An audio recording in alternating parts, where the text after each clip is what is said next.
Good evening and welcome everybody to the weekly Shir in Yonagul Mashiach on the internet.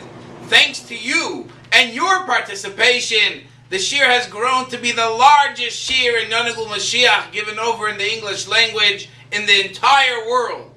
Keep it up. Keep on spreading the word about the Shir, but more important than that, about the importance of learning in Yonagul Mashiach. This week's Shir is the 15th Shir, the weekly Shir that we've had, that we're giving over on the internet. The word 15 reminds us about the times of Mashiach, because on the night of the 15th of each month, the moon is full. Like Chazal say, Ki Masir Bashlomusa, the moon is full. The moon represents Knesset Yisrael. And every time the moon becomes full, that means the Yidden are in its full glory. And it says about Mashiach, that in the times of Mashiach, the moon will be full like the sun, meaning that Knesset Yisrael will be fully appreciated and revealed its connection that it has with the Eibishter. The past 3 weeks, we've discussed the Aseres HaShvatim, the 10 tribes that were under their own kingship, the kingship of Yosef, the 10 Shvatim, how throughout the years they were exiled, and when Mashiach comes, they will be reunited with the rest of Klal Yisrael. Which that leads us directly to our next topic, the topic of Moshiach Ben Yosef. Many people have heard about Moshiach Ben Yosef, yet they don't know much about it. Is it really true? Is it just a myth? Has it happened? Will it happen? Does it have to happen? All these type of questions. What will he look like? What's his job? What's his description? What's his purpose? These are the questions that many people have, and I hope to address them tonight in the Shir. Mentioning the name Yosef reminds me that this week is the chasna of one of our dear shluchim, Hatomim Hanaylev Amefursim, Yosef Greenberg, and made this Shir be l'schusoy, and it should be a binyan adiyad, binyan beis Chabad adiyad, beis Moshiach adiyad, al yisoid ha'torah v'ha'mitzvos, b'frat keim shmuarim v'morish ha'b'torah zui torahs ha'chasidus, b'birchas mazel tov mazel tov. Back to our topic. Mashiach Ben Yosef is not openly discussed in the Psukim. There are different hints throughout the different parts of Tanakh, yet it's not b'mefurash in the different Psukim that speak about Mashiach. However, the Gemara and Sukkah quotes a pasuk in Zechariah. The pasuk in Zechariah, Perek Beis, pasuk Gimel, says that the Nevuah says he saw 4 craftsmen. And the Gemara wants to know, who are these craftsmen? Who are these people that were seen in the Nevuah? And the Gemara answers that it's referring to Eliyahu HaNavi, the Kohen Gadol, Moshiach ben David, and Mashiach ben Yosef. Here is our first official recognition of the concept of a Mashiach ben Yosef, which until now, and all Jewish people know, Mashiach is Mashiach ben David. HaPitaron HaYachid, Mashiach ben David. Everyone knows that Mashiach ben David, that is the Mashiach that we've all been waiting for. And yet the Gemara in Sukkah introduces us to a new person, Mashiach ben Yosef.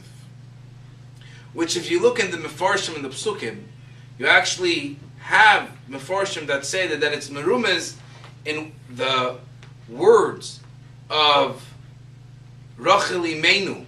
That we know Rachel was very much connected with Geula, because she is buried in Beis Lechem to pray for the Yidden when they went into Golus, Rachel Mevakal B'Nehel. So when Yosef HaTzadik was born, they called him Yosef Hashem Yosef Hashem Li Ben Acher. So the Mefarshim say that what's Ben Acher? Ben La'achrish Shel Yomim. That in the time, the end of days, when times of Mashiach, there will be a Mashiach Ben Yosef that will come from Yosef. As a matter of fact, the Mefarshim say Yosef had 2 children, Menashe and Ephraim. The Mashiach Ben Yosef will be from Shevet Menashe, as opposed to Shevet. Be from Shevet Ephraim, as opposed to Shevet Menashe. What is going to be his job? What's going to be the job description, the official job description of Mashiach Ben Yosef? Mashiach Ben Yosef, his main job is to battle, to fight with the Goyim, and to be victorious in the fights, to lead the fight of conquering of the Goyim in the times before Mashiach. This is hinted, we know, Rashi brings it down in Parshas Vayeshev, that we see that Vayeshev comes right after Vayishlach. At the end of Parshas Vayishlach, it speaks all about the great alufim, the great generals that came from Esav, which I want to tell you a vart I heard once by Fabrengen. They say like this: you have many people, they're very good people, but they don't like to deal with the simple people. They remain aloof. They remain aloof from society. And the Mashpia said by Fabrengen that in the Torah, anytime the word aloof is referring to Esav, if you look at the name of all the children of Esav, aloof this, aloof that, which literally means the general. But the Mashpia by Fabrengen said that if you're aloof, you're from Esav. You have to deal with every single person on their level, and that's a very special quality. But right after the story of the generals of Esav, Torah starts off and tells us about a 17-year-old kid of Yaakov Avinu, Yosef. And Mefarshim want to know what's the connection between them. So they bring the Pasuk. The Pasuk says in Avadya, Perek Aleph, Pasuk Yud Ches, that the descendants of Esav will be destroyed by the descendants of Yosef. And he brings the mashal of a big pile of straw, that one little light, one little fire can burn down an entire pile, entire storehouse of straw. It's not always the quantity which makes the difference, it's the quality. Little spark, a little match can destroy a whole storehouse of straw. So his job is to actually destroy the Goyim, the enemies of the Yidden. There are many different opinions about these wars, and we will maybe get into it when we discuss in detail the war of Gog and Magog, or as it's called in English, the Armageddon. But what most Mefarshim say is that Moshiach Ben Yosef himself will actually die in war. And that's also brought out in the Gemara Sukkah. The Gemara Sukkah tells us that Moshiach ben David asked the Eibishter for Chaim, Shoal Mimcha, that he asks for life. The Gemara wants to know, why is he asking for life? And the answer is because once he saw that Mashiach ben Yosef was killed, he's afraid that he will be killed. So Mashiach ben David asks for life, so that he can live Chaim Nitzchim, the everlasting life of Mashiach. But from this Gemara it's quite clear that Mashiach ben Yosef will actually die in war. Talking about the war of Mashiach ben Yosef, the Ramban brings this concept when he's explaining a very, very interesting thing in connection with the destruction of Amalek. The shir is being given towards the end of the month of Adar, which is the destruction of Haman, comes from Amalek. We read Parsha Zohar and Adar, and in Parsha Zohar, in the destruction of Amalek, we read the story that Moshe Rabbeinu, the Amalekim came to fight with the Yidden. Moshe Rabbeinu turns to Yeshua and he says, "B'char lanu anoshim, choose for us people, and v'tzei leilachem v'Amalek, go out and fight Amalek." So why couldn't Moshe Rabbeinu fight Amalek himself? And the answer given is that Yeshua was from Shevet Yosef through Ephraim. He was like the Mashiach ben Yosef of his generation. And he's the one that was fighting the wars. In other words, Moshe Rabbeinu sent the Mashiach ben Yosef of that time, which was Yeshua ben Nun. He was, so to speak, the Mashiach ben Yosef. He came from Ephraim, who came from Yosef, and he was the one that was started the war against the enemies of the Yidden, and eventually the next descendant of Yosef through the Shevet Ephraim, the actual Mashiach ben Yosef, will lead and be victorious in war himself. So, are we all waiting for Mashiach ben Yosef? Is it actually going to happen? So there are different opinions about it. Reb Sadia Goyen, he's one of the few that actually write a whole long thesis about Moshiach Ben Yosef. He writes that it really depends on the spiritual status of the Jews at the time. It doesn't have to happen. If Jews are in a certain high status, the Moshiach Ben Yosef will come. If not, he won't come. The Rambam totally ignores the whole Moshiach Ben Yosef saga. It seems from the Rambam that halachically there's nothing forcing us to say that there will actually be Mashiach Ben Yosef. In other words, there are a lot of things that we learn in the Gemara, in the Agod of the Gemara, which remain in a more spiritual state. According to the Rambam, the halachic coming of Mashiach is not dependent on a Mashiach Ben Yosef. What's fascinating is that there is a certain Kabbalah that's been received from the disciples of the Baal Shem Tov that says that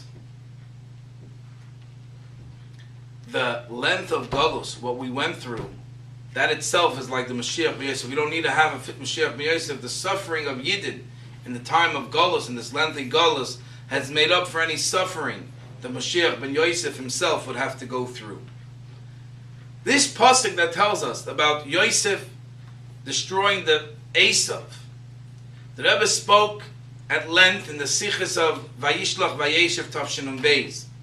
And in those Sichos, because the pasuk says that when Mashiach comes, V'olu Moishim Ba'artziyah in Lishbit is Har Esav, we're eventually going to be victorious and conquer the house of Esav. But in it, there's a few stops along the way to be victorious.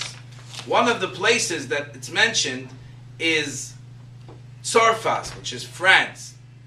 And the Rebbe goes on at length to say that the base Yosef, the house of Yosef in our generation, represents Yosef, the name of the Frierdiker Rebbe. And he actually sent the house of Yosef, a descendant of Yosef, which is the Rebbe, to France. And the Rebbe goes through the history. The Alter Rebbe was afraid of France to the extent that he said he'd rather the cruel Russians win the war against the French, because the cruel Russians are better than the God-free French. Freedom not to serve God, but to be away from Hashem.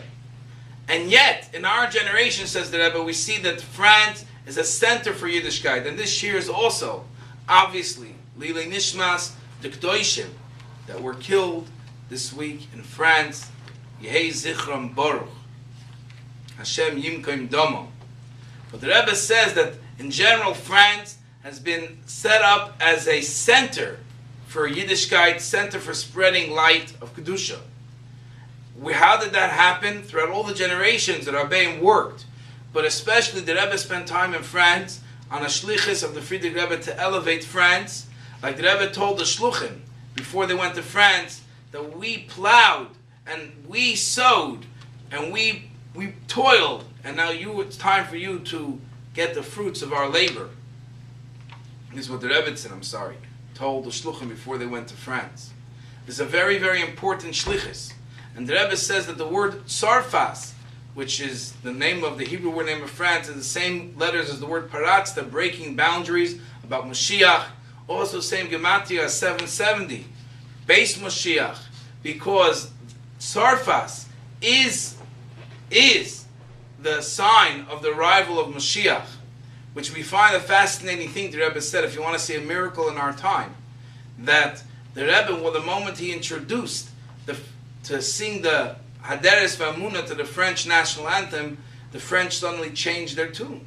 And I heard from Rabbi Reuven Matasav, a shliach in France, that he went to check the official records why they switched. They say they don't know. Later on it was switched back because it was really conquered by Kedusha. But the point is that the Rebbe has fully elevated France, and now we're waiting for the end of the pasuk, V'olu Moishim Ba'artziyah Lishbeit es Har Esav, through the koyach of the base Yosef, the Rebbe, Melech HaMashiach, B'mheira Yigala, Amen, Kein, Yehi, Ratzon.